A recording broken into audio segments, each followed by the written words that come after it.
Hi there, my name is Shane, and today we are going to be talking about one of the most famous judges in the book of Judges. That is none other than Samson. So let's just take a dive into the scriptures. But before we do that, make sure that you grab yourself a Tim Hortons cup of coffee. Now, I know this channel isn't sponsored by Tim Hortons, but being that I'm a Canadian, this is just the right thing to do in the morning, is to have a cup of Tim Hortons coffee. And I like it with cream. 2%, 18% cream is what's in this one.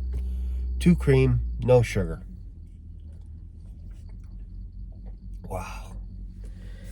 Wow. That is just perfect. All right.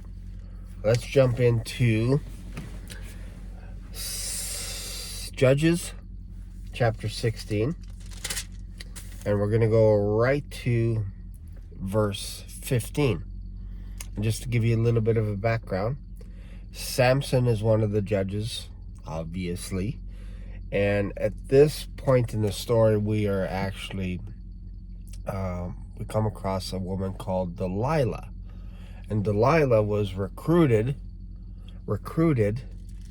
to spy on Samson and to discover his strength. So let's just go to,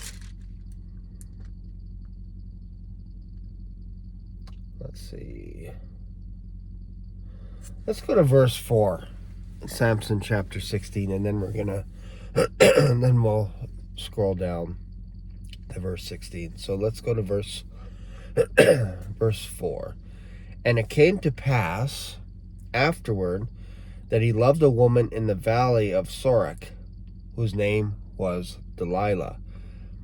And the lords of the Philistines came up unto her, and said unto her, Entice him, and see wherein his great strength lieth, and by what means we prevail against him, that we may bind him to afflict him, and we will give thee every one of us 1,100 pieces of silver. It's quite a bit of coinage for back then. And Delilah said to Samson, Tell me, I pray thee, wherein thy great strength lieth, and wherewith thou mightest be bound to afflict thee. So I'm not going to read all the verses talking about Samson breaking free a few times, because I want to get to the meat of this, and that's verse 15. And she said unto him, How canst thou say, I love thee, when thine heart is not with me? Thou hast mocked me these 3 times, and hast not told me wherein thy great strength lieth. And it came to pass, when she pressed him daily with her words, and urged him so that his soul was vexed unto death, that he told her all his heart, and said unto her, There hath not come a razor upon mine head, for I have been a Nazarite unto God from my mother's womb. If I be shaven, then my strength will go from me, and I shall become weak, and be like any other man. And when Delilah saw that he had told her all his heart, she sent and called for the lords of the Philistines, saying, Come up this once, for he hath shewed me all his heart. Then the lords of the Philistines came up unto her, and brought money in their hand. And she made him sleep upon her knees, and she called for a man, and she caused him to shave off the 7 locks of his head. And she began to afflict him, and his strength went from him. And she said, the Philistines be upon thee, Samson. And he awoke out of his sleep and said, I will go out as other times before, and shake myself. And he wist not that the Lord was departed from him. But the Philistines took him and put out his eyes and brought him down to Gaza and bound him with fetters of brass, and he did grind in the prison house. Howbeit, the hair of his head began to grow again after he was shaven. Then the Lord of the Philistines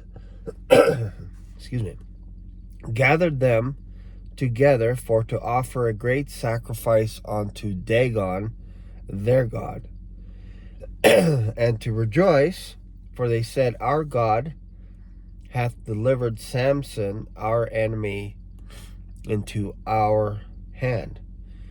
And when the people saw him, they praised their God, for they said, Our God hath delivered into our hands our enemy, and the destroyer of our country, boy, parched this morning, and the destroyer of our country, which slew many of us. And it came to pass, when their hearts were merry, that they said, Call for Samson, that he may make us sport. And they called for Samson out of the prison house, and he made them sport. And they set him between the pillars. And Samson said unto the lad that held him by the hand, Suffer me that I may feel the pillars upon where the house standeth, that I may lean upon them. Now the house was full of men and women, and all the lords of the Philistines were there. And there were upon the roof about 3,000 men and women that beheld while Samson made sport. And Samson called unto the Lord and said, O Lord God, remember me, I pray thee, and strengthen me, I pray thee. Obey only this month, only this once, I pray thee, only this once, O God, that I may be at once avenged of the Philistines for my 2 eyes. And Samson took hold of the 2 middle pillars upon which the house stood, and on which it was borne up, of the one with his right hand, of the other with his left. And Samson said, Let me die with the Philistines.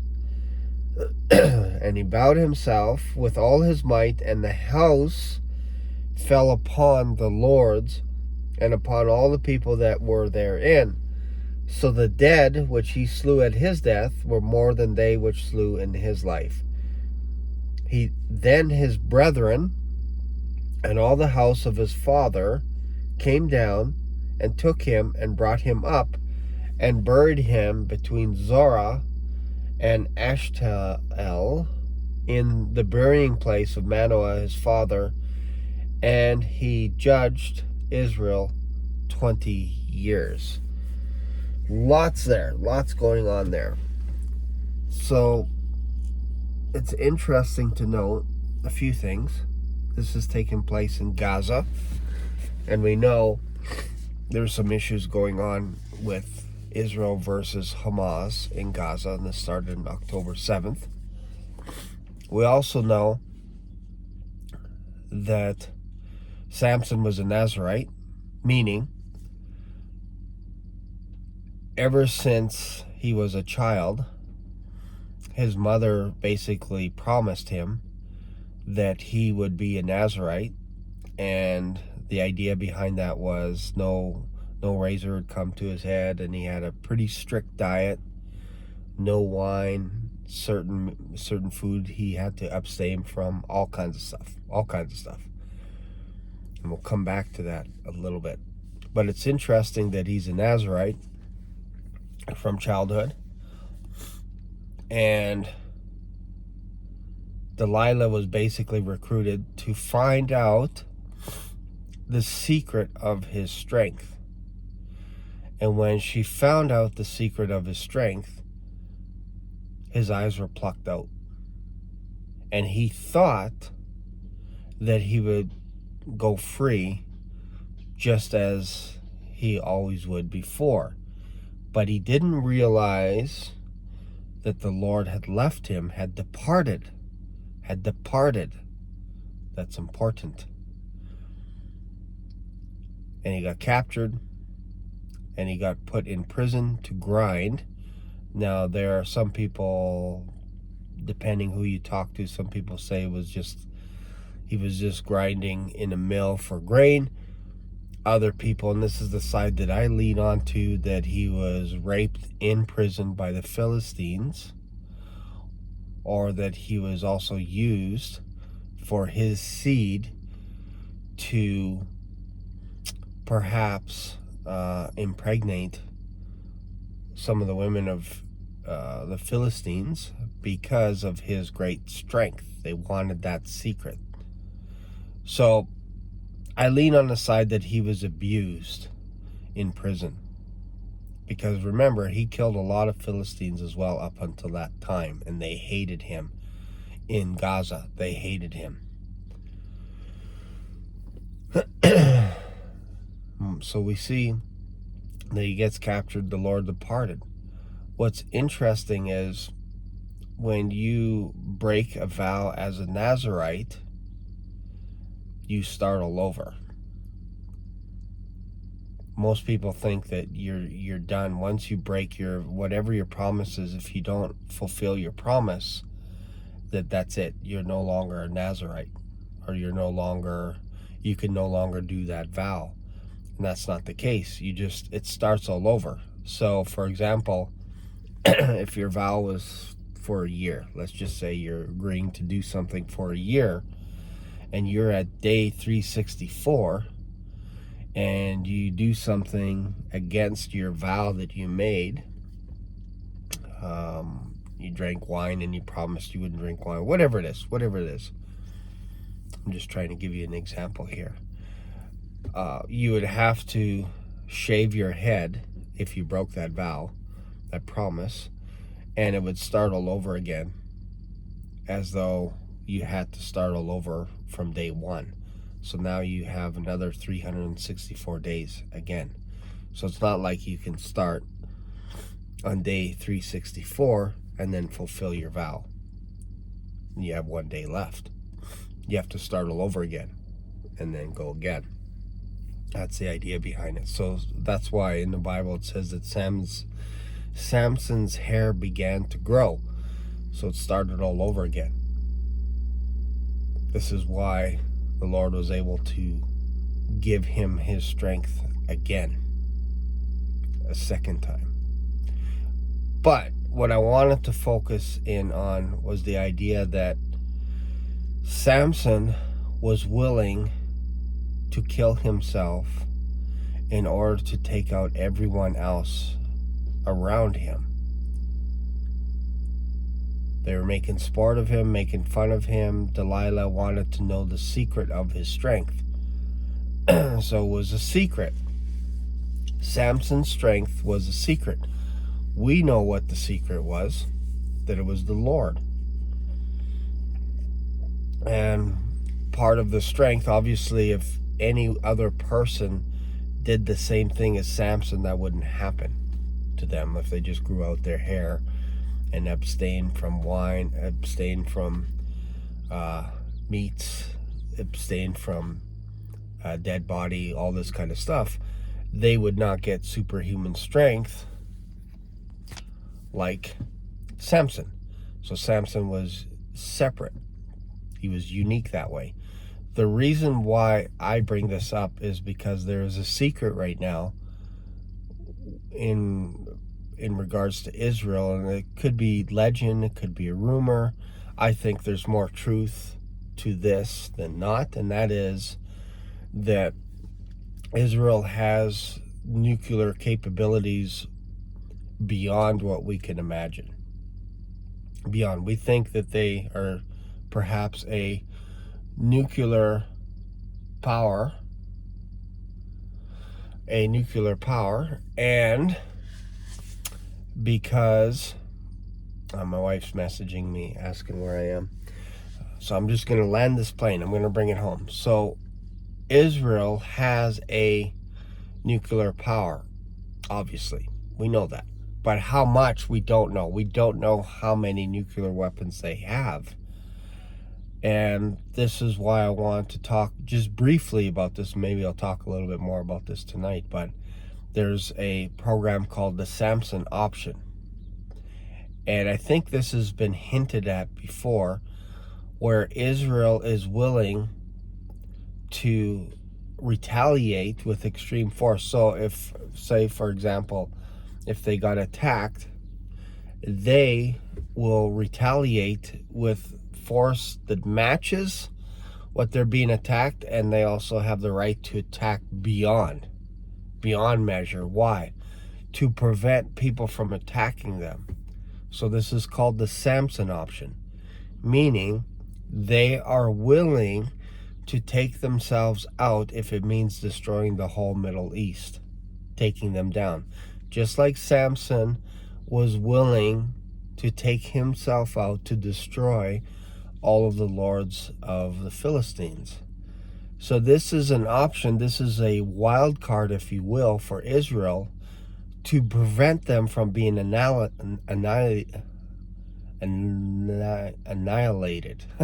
Wow, it's early in the morning. Annihilated.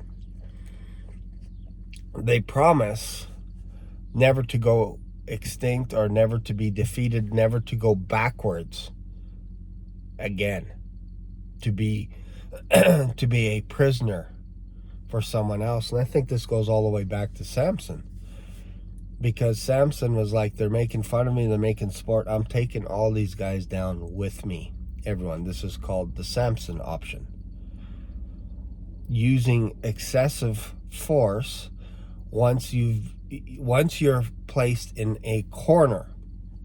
And I don't think people fully appreciate this or fully understand this, that this could be an option on the table for Israel at all times. That not only will they defend themselves, but they could destroy themselves and take out the whole entire Middle East region. It's possible. It's possible. I'm not saying it's going to happen. I'm just saying that the threat of a finger on that button keeps people from totally wiping out Israel, because there's that wild card that's in the background that's like, look, if we go after Israel and we try to annihilate them, they have the option of destroying us and making us extinct. So, and I know people say that Russia has that option as well, but Russia does not have a history of destroying itself, whereas Israel does. When you look at the book of Judges, Samson had no problem taking himself out if it meant killing more people. That's in the Bible. So I'm not saying that's going to happen. I'm just saying that there's probably a higher chance mathematically that is an option that's on the table, that they would go to that extreme if it meant saving themselves, meaning they're not going to be embarrassed. They're not going to be annihilated unless they take everybody else out around them, including the Gaza Strip, including Lebanon, including Damascus. We're talking about total annihilation of the Middle East. So this is what keeps Israel around, is that wild card option. It's a secret. We don't know the secret to Israel's strength. We don't know how many nuclear weapons they have. We only can guess. We can only guess they have like 3 or more nuclear subs at their disposal. We don't know where they are. And we don't know how many nuclear weapons they have dispersed as well.